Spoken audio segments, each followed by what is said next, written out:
La tercera pregunta és un estudiant que està al fons. L'estudiant? Vale. Hello, Professor. Your speech was magnificent. And my question was about what you said about Germany and China, that although it isn't part of the crisis, part of the causes of the crisis, you said it was part of the problem right now. And shouldn't we think that Germany, more Germany than China, we should admire them more than think they're the problem? Because isn't the problem that Spain, Ireland, and the United States invested all the funds in construction, and for example, Ireland spent more than 50% of the investment in infrastructure or real estate, and credit was at 30% interest growth rates. So you think the problem is not using well the funds than being the savings glut? Yeah, that's a good question in two ways. Let me. A lot of people have tried to blame, say, China, savings glut, and said, or blame the Fed for too low interest rates. As I said before, I think the Fed failed miserably, but it was mostly in its regulatory role, not in its monetary role.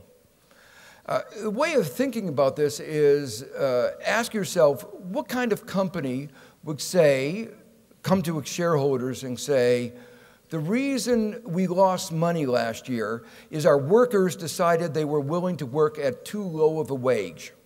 And because they were working at too low of a wage, I got lazy, and I got so lazy that I lost money. If the management said that, what would you say to the firm? You would fire them. What do our banks say? What is the most important input to a financial company? The capital that it raises. And what is their complaint? They're pointing their finger at the Fed, and they said they made our input, capital, too cheap. And the result of that is we wasted money. My response is, if you say that, you ought to be fired.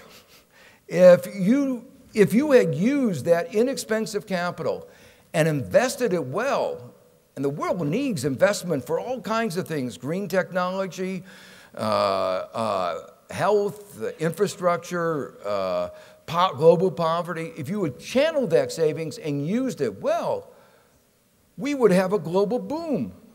The fact was, you weren't interested in spending it well. You were interested in speculation and in gambling and all kinds of other things, but not in the basic functions of banking, which were allocating credit to where it would be most productive.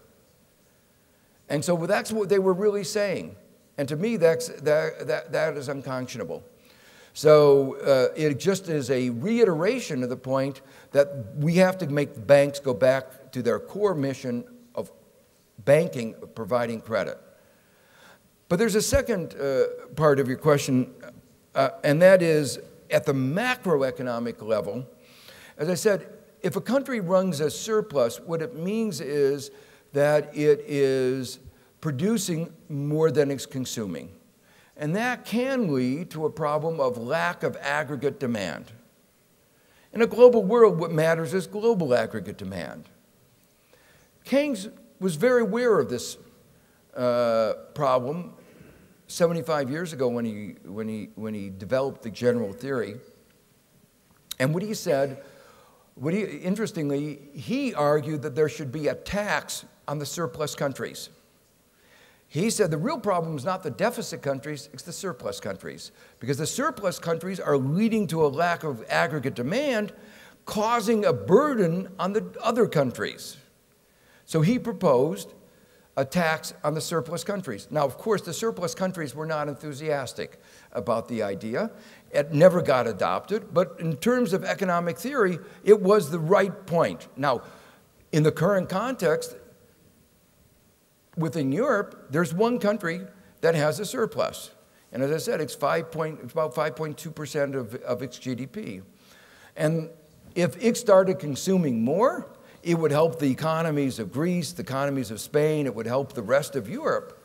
So in some sense, the European imbalance is in no small measure a German imbalance. And somebody has to, somehow that imbalance has to be addressed. Before the euro was created, there would have been a way of doing it, a very simple way. The exchange rate would, of Germany would have risen, that of the rest of Europe would have fallen.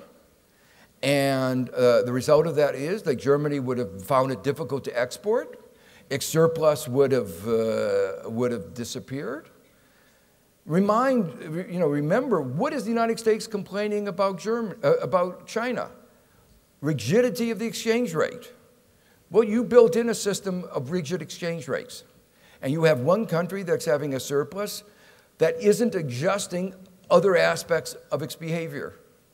And so somehow there needs to be not just a coordination, and the coordination has to be on that side as well.